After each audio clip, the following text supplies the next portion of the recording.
Hey, friendo, Steve here. Welcome back to Wrestle Juice. So, what do you want to talk about? How about we talk about Vince McMahon? So not that long ago, I did a video. I did two of them, actually. One of them was like 5 reasons to believe Vince McMahon is back running WWE Creative, and the other one was 5 reasons to not believe that Vince McMahon is running Creative. Well, those videos are very quickly out of date now because he's totally back running Creative, or at least he was on the Raw after Mania this past Monday. I guess the big litmus test will be what happens on Friday if Vince McMahon heads to Portland and decides to basically take over the entire show. Does that mean that he's going to be back running things for good, traveling with the company? That's probably going to be the situation. So, of course, a lot of people are bummed out, myself included, because if you remember before Triple H took over, WWE's Creative was mid at best. And when Triple H took over, it was better than mid. There were moments where it was really damn good, especially the Bloodline storyline. Certain things like Dominic Mysterio had really improved. We had LA Knight, shed the skin of Max Dupree and really got over. There was no LA Knight at WrestleMania or on the Raw after Mania, although he is a SmackDown superstar. So maybe we'll see him on Friday, although it's probably not likely.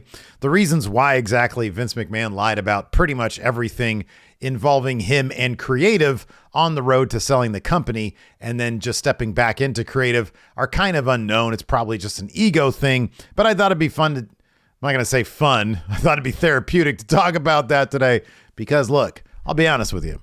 When I watch a TV show, which is what I do for a living, I watch WWE's product for my job. I like it to be fun, not boring like the Raw after Mania, which pretty much universally people are criticizing as like one of the worst Raws after Mania ever. I've seen some even refer to it as one of the worst Raws ever, which I kind of agree with. I'll be honest with you. It was 3 hours, no commercials in the first one, but they loaded the second and third hour with commercials. No women featured at all for the first 2 hours of the show.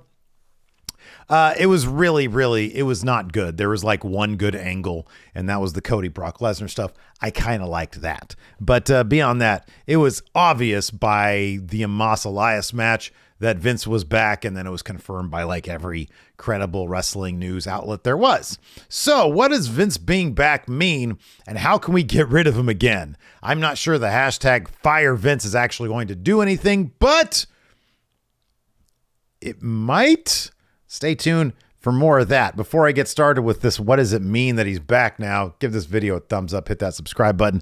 It'll make me feel a lot better after the harrowing few days I've had knowing that Vince McMahon is running Creative. I'm being exaggerative right now because I've got a pretty good life. I got that dog over there, got a lovely wife, got kids, everything. Anyways, let's talk about this. What does it mean that Vince McMahon is back? Well, let's run down what effects this could have on WWE. Number one, fewer free agents will decide to come to WWE. If you guys remember, Triple H and Stephanie McMahon, they are much loved by the world of professional wrestling and people in professional wrestling. Vince McMahon, on the other hand, is loved by kind of like Brock Lesnar, and that's kind of it. Not a lot of other people really love Vince McMahon. I'm sure Roman Reigns likes him well enough. Nobody's going to touch Roman Reigns. I think the Bloodline story is going to be probably normal. But certain things like, for example, it was rumored that Jay White was talking to WWE, and now apparently he's not going to be signing with WWE. Now, that could be a number of things. That could be somehow, some way, Triple H not really seeing it in Jay White. It could be Vince McMahon, or it could be on the eve of a huge sale. It's not really a sale. The Endeavor thing was a merger. On the heels of that, or with that on the horizon, along with streaming deals, a bunch of big money deals, it could be that there was simply a hiring freeze in WWE. Triple H, as you remember, did hire a bunch of people back on, so depth isn't an issue anymore. Plus, they have a bunch of people in NXT that they could bring up. So I think maybe the Jay White thing could have been not necessarily that Vince was like, I don't want to hire this guy. Could have been something else, or it could have been Vince. I don't know. Endless rematches. Of course, we've already seen Amos versus Elias, a match that we didn't need in the first place, and we didn't need to see again on the Raw after Mania. It was a match that lasted all of like 2 minutes, if that. I think it was like a minute 30. So we're going to get that. If Vince is truly back, then he will go back to doing the thing where he forgot what matches he booked last week. like me playing my GM mode in 2K23 and book the same shit the next week. We're going to get more of those weird last minute changes to stories that just don't make sense. A story will be going in a certain direction and then Vince just simply won't like it. So at the goal line, he'll just change it. It won't make sense, whether it's an attitude change, a gimmick change, what have you. We're going to go back to the weird Vince whims driving the creative of WWE and torpedoing the work of people who have done, the writing for like weeks and months prior to that. And then the last thing that it probably means is, Triple H is probably going to quit. I've actually been refreshing my Twitter feed endlessly on Triple H's profile because at some point, he's probably just going to go home. I can't imagine Vince's work-life balance being something that Triple H, a guy who went through a massive heart scare, a guy who has openly and publicly advocated 8 hours of sleep every night, living a healthy lifestyle to balance with your work. Vince McMahon is about one thing, work. That's all he cares about. And he feels like if anybody isn't available at like 2:00 in the morning to listen out to his creative ideas, he doesn't think those people like are worth working at WWE. That seems to be Vince McMahon's philosophy. So those are just a couple things that we can expect with Vince back running creative. Now, speaking of Triple H, let's talk about the reason why we're all here. We want 5 ways. I have 5 ways written down that Triple H could take control of creative again. Let's get this one out of the way. Number 1, Vince kicks the bucket. I don't really want to talk about it. I'm not wishing that upon him. I'm just saying it's a possibility. People in the world, they die. Let's move on. Move on to the next one. Okay, so just take that out of the equation. Retirement. It's entirely possible that, hey, maybe the Raw After Mania was just his way of saying, I want to do this one last time, and then I'm going to hit the bricks because I'm worth $3 billion on paper. Yes, $3 billion with a B. He's worth a lot of money now. He got the job done. Maybe, just maybe, he was like, I just want to do this one more time. And then he's going to leave. He's going to retire. I don't think that shit's going to happen at all. I don't think Vince McMahon's going to leave just because he wants to, but it's possible. He can do it. That is a possibility. If that happens, Triple H is going to walk right back in and he's going to be the guy running the show. He could just pick up all the pieces and LA Knight will be our world champion by the summertime. This next one, he keeps his word.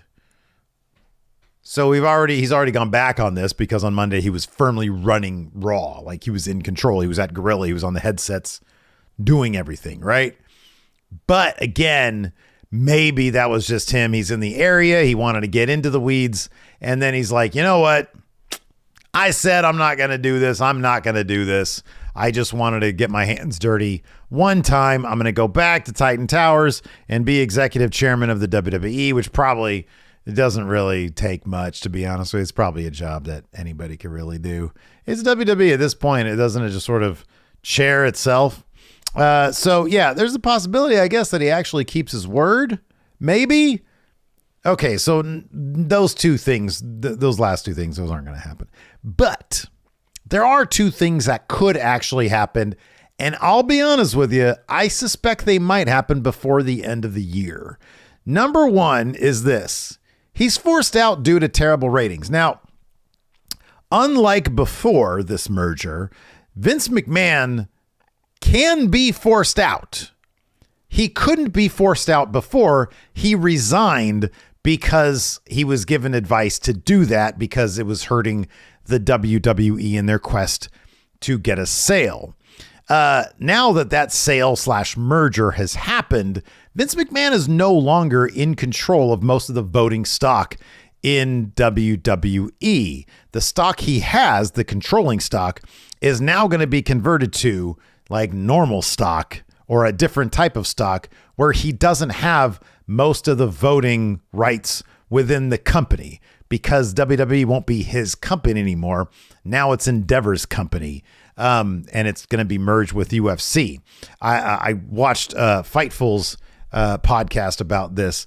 Sean Ross Sapp and Jimmy Van talked about this, and Jimmy's a very savvy business person, of course, and he was talking about sort of the ins and outs of the deal. And apparently, like, there's going to be 6 people on the board in this new company that are Endeavor, and there's going to be 5 people that are WWE. So Vince would need like to have people on the Endeavor side of things in his back pocket, so to speak, in order to be untouchable, basically. So like Vince could totally be kicked out of his company. Apparently the employee agreement he put in with WWE protects him and gives him a bunch of money if he does get kicked out, but he can get kicked off the board. That's a possibility.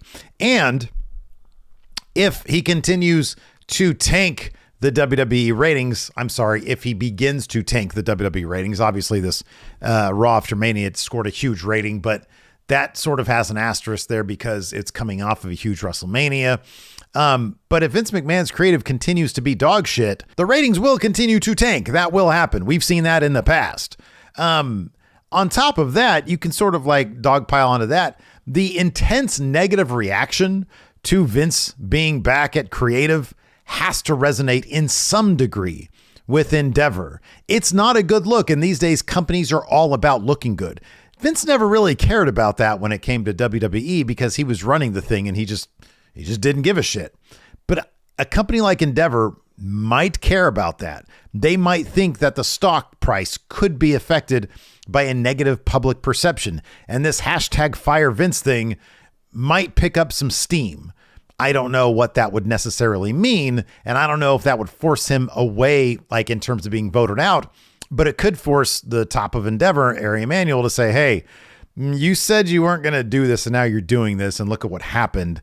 You need to step back. There is that possibility, and he's given an ultimatum. I guess that's a possibility. It all depends on the relationships up there in Endeavor that Vince has built. But it's possible that if his continual bad creative affects the ratings, it could affect a deal with USA, Fox. All those TV deals are coming up. The Peacock deal's coming up, not that far off. So if that continues, it's going to be sooner than later that Vince is forced out of creative. He is no longer the top guy at the place he works. And then this other one, which I think is also just as possible as that one, is more scandal forcing him out. When Vince McMahon made his return to WWE, there was a letter sent from the board of directors to Vince McMahon saying, there's still things out there that the public don't know about you that could still come to light. There's still a federal investigation, I believe, into Vince McMahon and all the scandal stuff and all the NDA stuff. If that stuff starts to really like rear its head, I don't know that Endeavor is going to want Vince McMahon to be the public face of WWE anymore. That's a situation that might force him out under the threat of being voted out. He might be forced to resign, or he'd have to be voted out. I think that's a distinct possibility. I don't know if Endeavor's going to want like the federal government investigating one of their executive chairmen. So I think that's a possibility that once more scandal stuff pops up, more of those NDAs, sexual assault allegations, what have you, I think it's possible that he gets forced out. Again, Vince McMahon's kind of a lightning rod for controversy, and companies generally just don't like controversy. So I think it's possible that he does get forced out, or one way or the other, because of bad ratings, because of bad creative, or because of bad stuff that he did. I think that's all possible stuff. So should we panic now? No, of course not. It's wrestling. You should never panic over the creative of wrestling. Should we be bummed out that one of our shows is being taken back over by Vince, a guy who can't book himself out of a paper bag? Maybe, but maybe it won't be for that long. We'll see. It's going to be a very interesting 3 to 6 months coming up here. Anyways, let me know what you guys think in the comments below. Thanks so much for tuning in. I appreciate it. Hit that like button, hit that subscribe button. Boop, video right here. Till next time. See you guys over there.